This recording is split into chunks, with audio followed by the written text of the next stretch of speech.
চলে এসেছি আরও একটা সহজ রেসিপি তোমাদের সাথে শেয়ার করবার জন্য। তো আজকে নিশ্চয়ই দেখে বুঝতেই পারছো যে কি রেসিপি শেয়ার করতে চলেছি, মানে কিসের রেসিপি। অবশ্যই আজকে কচুরলতি বানাবো।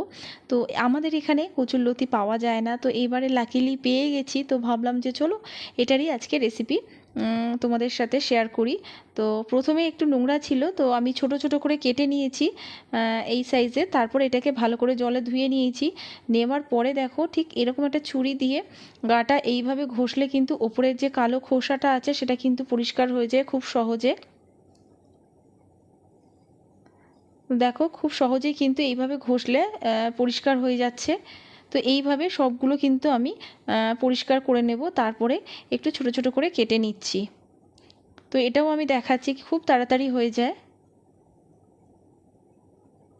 তো ব্যাস এটা কাটা হয়ে গেছে, তো এবারে পরিষ্কার হয়ে গেছে, তো এটাও কেটে নিচ্ছি, তো দেখাচ্ছি আমি। তো এখানে দেখো সবগুলো কাটা হয়ে গেছে মোটামুটি। তো এগুলোকে এবার আমি আরও একবার পরিষ্কার করে ধুয়ে নেব। অন্যদিকে একটু জল বসিয়েছিলাম, গরম হয়ে গেছে। তো এর মধ্যে আমি দিয়ে দিচ্ছি নুন আর একটু হলুদ গুঁড়ো। তারপরে দেখো কচুরলতিটা আমি দিয়ে দিচ্ছি এর মধ্যে। তো এটাকে একটুখানি ভাপিয়ে নেব, বেশিক্ষণ না, 1 থেকে 2 মিনিট মতো একটু হাই ফ্লেমে ভাপিয়ে নিচ্ছি।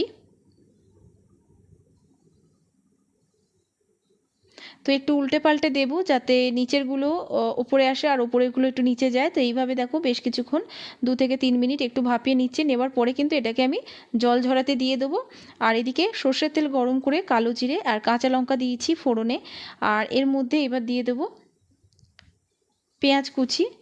তো পেঁয়াজটা দেওয়ার পরেও কিন্তু আমি বেশ কিছুক্ষণ এটাকে ভাজবো যাতে পেঁয়াজটা একটু নরম হয়। মোটামুটি 3 থেকে 4 মিনিট মতো আমি এটাকে ভাজবো।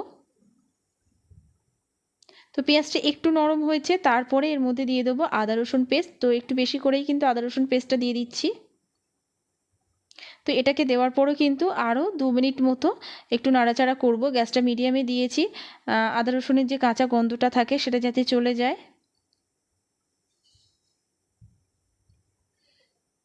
তো এরপরে কিছু মশলা দেবো, খুব সামান্য কয়েকটা মশলা যাবে। হলুদ গুঁড়ো দিয়েছি আর কাশ্মীরি লাল লঙ্কা গুঁড়ো, সাথে এখানে সেদ্ধ করে রাখা কচুরলতিটাও দিয়ে দিলাম। আর উপর থেকে দিয়ে দিচ্ছি চিনি আর স্বাদ মতো নুন।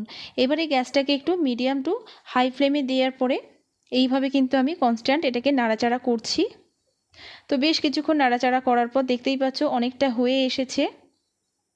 তো একদম লাস্টের দিকে এর মধ্যে আমি একটু নারকেল কোড়া দিয়ে দিচ্ছি, খেতে ভালো লাগে। তো ব্যাস এটাকে মিশিয়ে নিলেই কিন্তু আজকের রেসিপিটা তৈরি হয়ে যাবে। খুব সামান্য কয়েকটা উপকরণেই কিন্তু তৈরি করেছি। সত্যি বলতে গরম ভাতের সাথে খেতে মানে খুবই ভালো লাগে। তো এরকম অনেক রেসিপি আমার চ্যানেলে আছে, অবশ্যই চেক আউট করে নিও। আর এই রেসিপিটা, সিম্পল রেসিপিটা কেমন লাগলো জানাতে ভুলো না। তো চলো আবারও দেখা হবে নতুন কোনো রেসিপির সাথে। ততক্ষণের জন্য ভালো থেকো, সুস্থ থেকো, টাটা।